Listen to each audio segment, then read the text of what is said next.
Dear you, if no one has asked you today, let me be the first. How are you? How's everything? No, don't skip. I want to hear the answer of your soul, not the version you share to everybody at dinner, not the "I'm doing fine" smile. I mean the real answer, the one you keep tucked away when no one's looking. Because if I had to guess, you're tired. Not just from work or school, or life in general, but from carrying the weight of being who your family expects you to be. And that is a weight that rarely gets named, but it lives inside you, all the same. Family expectations. They don't always shout.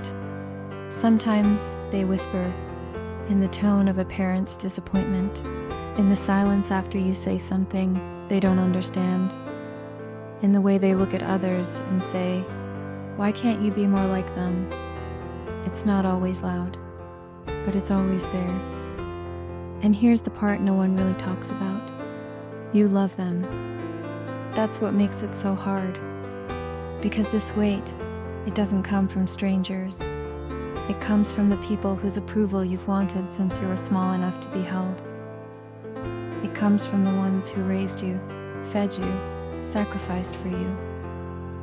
You became the one who was always promising, the one who was supposed to go far, the one who needed to make all the effort worth it, and you don't want to disappoint them, not after all they gave. But somewhere along the way, the line between love and pressure got blurred, and you finally fall in love. So you kept performing, smiling, striving, succeeding, or at least pretending to. Even when it hurt, even when it wasn't your dream you were chasing but theirs. And maybe now you find yourself asking, what if I don't want what they wanted for me?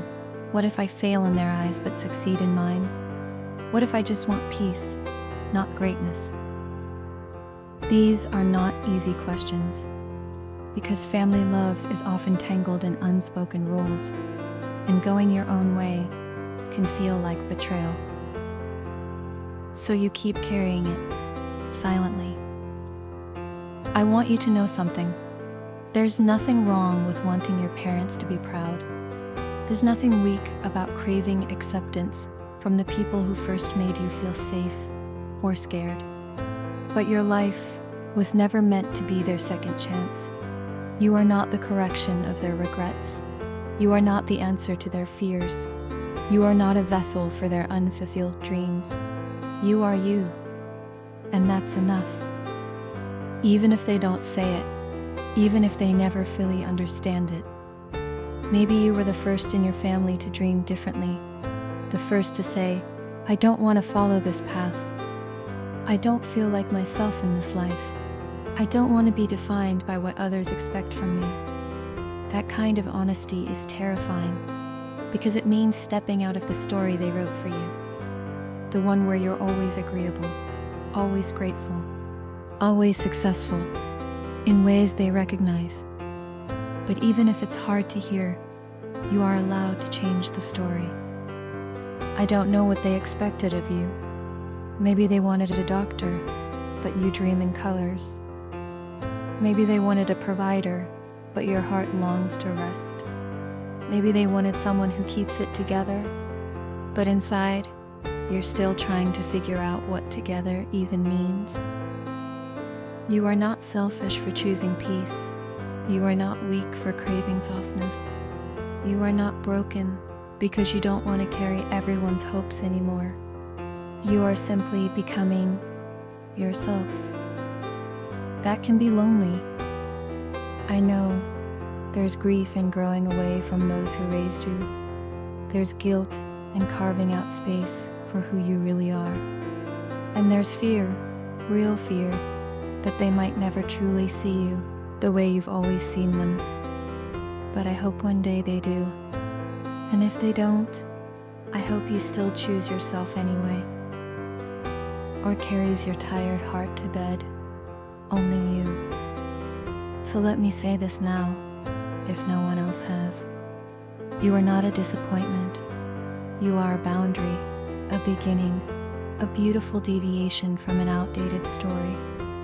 You are the first in your family to choose honesty over performance, to say, I love you, but I cannot lose myself to keep you comfortable anymore. That's not betrayal, that's healing.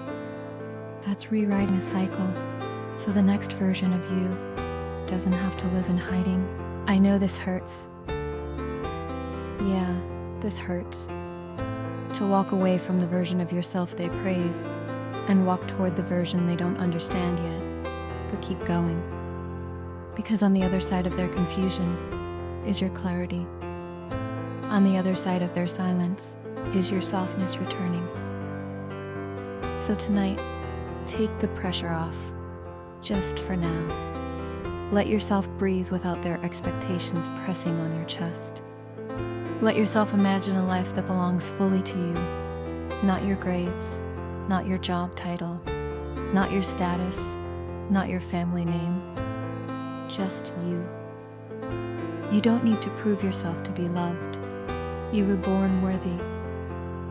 Before the report cards, before the achievements, before the dreams they had for you. And even now, in the quiet, you still are. So rest, not just your body, but the part of your heart that's been trying so hard to make everyone proud, while slowly forgetting what you even want.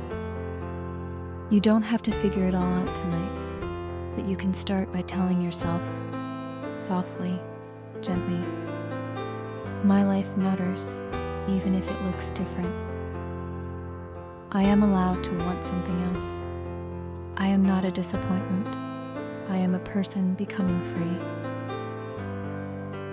This was Dear Monologue, a place for the things you carry quietly. You don't have to hold it all alone anymore.